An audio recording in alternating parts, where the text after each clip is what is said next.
Bon, c'est parti pour les JO, les copains, tu sais, l'événement que tout le monde attend. Enfin, non, tout le monde s'en branle, mais tout le monde l'attend, c'est ce que dit la télé. Les JO, si tu veux, pour moi, c'est comme l'injection expérimentale. Merci, non merci, ça ira, je laisse ma part.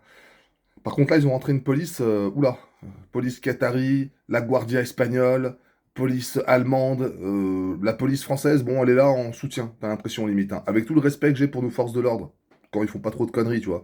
Mais bon, on a tous besoin de notre police. Et j'en veux pour preuve, la racaille qui comprend pas ce qui se passe. Les gars, comment se fait-il qu'on se prenne des tartes dans la gueule, qu'on les regarde de travers ou qu'on leur pisse dessus?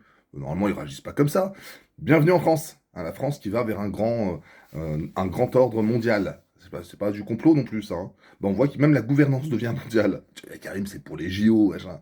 Bon, ce serait bien que tu fermes un peu ta gueule aussi de temps en temps, parce que tu m'emmerdes.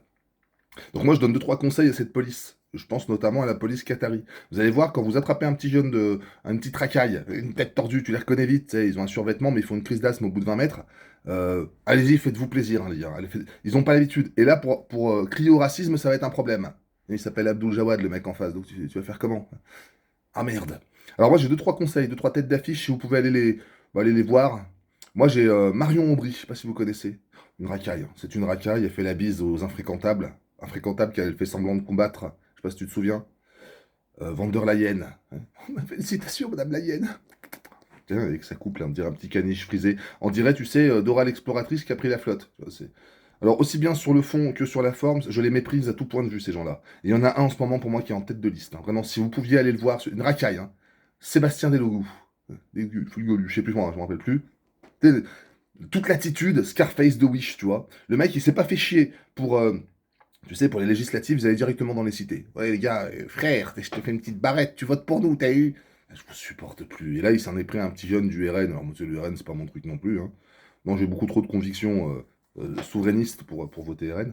Et tu vois, je vote pas la main, je tire pas la main, raciste, frère.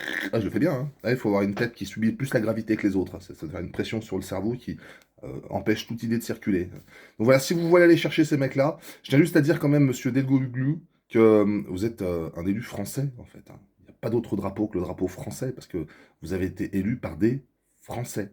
Français sur lesquels vous avez une petite tendance à cracher. Et quitte à faire le thug de Wish, n'oubliez jamais que vous avez comme compagnon d'armes le gros boyard. Autant dire qu'en termes de crédibilité, j'ai envie de dire même street crédibilité, zéro, hein. Sans déconner, j'ai vu des nattes de jardin faire plus peur, hein. Traîner plus tard le soir dehors, tu vois. Il faut que ça cesse.